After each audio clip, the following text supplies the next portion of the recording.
Hai, hari ini aku mau masak lidi. Ya, ini ukurannya 50 gram.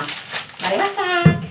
Dan ini dia bahan-bahan yang saya pakai. Ada mie goma 50 gram, ada ati ampela dan daging filet, ada sayur sawit putih, ada daun bawang dan daun seledri, dan ada bumbu halus bawang putih, bawang merah. Ya, itu doang. Dan oke, langkah awal pertama-tama siapin wajan dan panasin air untuk merebus mie gomanya. Dan oke, sambil menunggu airnya mendidih baru nanti mie gomanya dimasukin. Ini saya mau siapin dulu sayurnya, mau potong-potong. Ini ada sayur sawit putih, dan terlebih dahulu sayur sawit putihnya itu saya buka satu persatu ya, takut ada ulat di dalamnya, ada kotoran, pokoknya gitulah ya, biar lebih bersih aja. Aku itu setiap masak mie goma selalu saya pakai sayur sawit putih, nggak pernah saya pakai sayur sawit hijau. Kalau memang sayur sawit putih nggak ada, saya pakai kol karena saya lebih suka aja gitu ya. Dan oke, selanjutnya setelah selesai dipotong-potong sayurnya, lanjut ini saya cuci bersih, lanjut saya mau tiriskan, taruh di tempat yang ada lubangnya, pokoknya itulah. Dan oke, sekarang saatnya mau rebus mie gomanya. Ini airnya sudah mendidih dan sekarang saatnya mie gomanya saya masukin semuanya. Ini mie gomanya saya bagi dua, yang setengahnya saya masukin semuanya tanpa dipotong, tanpa dibagi dua gitu, dan setengahnya saya bagi dua. Pokoknya ngerti gak sih maksud saya? Pokoknya itulah, teman-teman bisa lihat di video ini aja lah maksud apa, tujuan yang saya omong itu, karena susah jelasinnya ya. Oke, setelah itu sambil menunggu rebus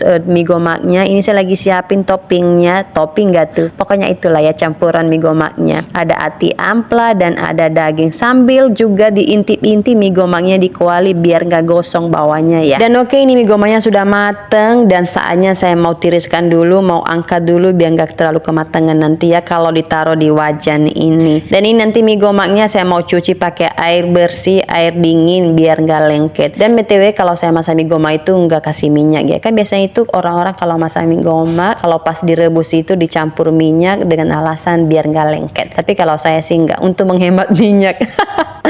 Oke, ini mie gomanya sudah selesai dicuci di air putih, di air dingin maksudnya. Dan sekarang saya potong-potong anti ampelanya dan daging. Dan setelah itu lanjut ini saya mau bersihkan daun seledri dan daun bawang. Setelah dicuci bersih, lanjut dipotong-potong, potong kecil-kecil begini. Dan oke, semua bahan-bahan sudah ready dan sekarang saatnya bertempur dengan intinya sebenarnya. Dan oke, ini pertama-tama saya mau tumis dulu bawang putih, bawang merah dan segala perbumbuan halusnya. Setelah wangi, setelah mateng, lanjut ini saya masukin daging dan ati ampelanya. Dan ini mau direbus dulu, ditunggu sampai mateng. Dan saya kasih air sedikit juga dan sambil diaduk-aduk. Dan sekarang saya mau seasoning, mau kasih garam, penyedap rasa, saya kasih saus tiram juga, dan saya kasih saus tomat, saya kasih kecap manis juga. Dan setelah dimasukin semua perbumbuan, pokoknya teman-teman pakailah semua bumbu yang ada di dapur kalian itu ya. Lanjut nih saya mau pecahin 2 butir telur dan setelah itu diaduk-aduk biar lebih kental kuahnya gitu ya. Oke, lanjut gosang-gosreng sampai mengental, sampai kecampur rata. Dan sekarang saatnya masukin mie gomanya. Dimasukinya sedikit demi sedikit biar nggak lengket, biar memudahkan nanti kalau ngaduk-ngaduk di wajan. Setelah semua mie gomanya dimasukin, lanjut nih saya masukin sayur. Tapi sebenarnya sayur itu lebih duluan dimasukin ya, baru mie gomanya, biar sayurnya itu matang sedikit, tapi saya agak lupa jadi ya sudahlah, udah terlanjur. Oke, setelah itu lanjut pakai tenaga yang kuat ya untuk ngaduknya, karena ini mie gomanya agak lumayan banyak ya, 1 penuh wajan ini. Dan oke, setelah kecampur rata semuanya dan sudah mateng juga, lanjut saya mau kasih topping yang paling terakhir, yaitu ada tomat dan ada daun seledri dan ada cabe. Sengaja cabe masukin terakhir karena saya punya anak kecil, jadi tadi sebelumnya saya sudah pinggirin punya dia ya, saya udah kasih di tempat. Dan oke, setelah itu diaduk-aduk lagi sampai kecampur rata. Dan setelah itu cek rasa dan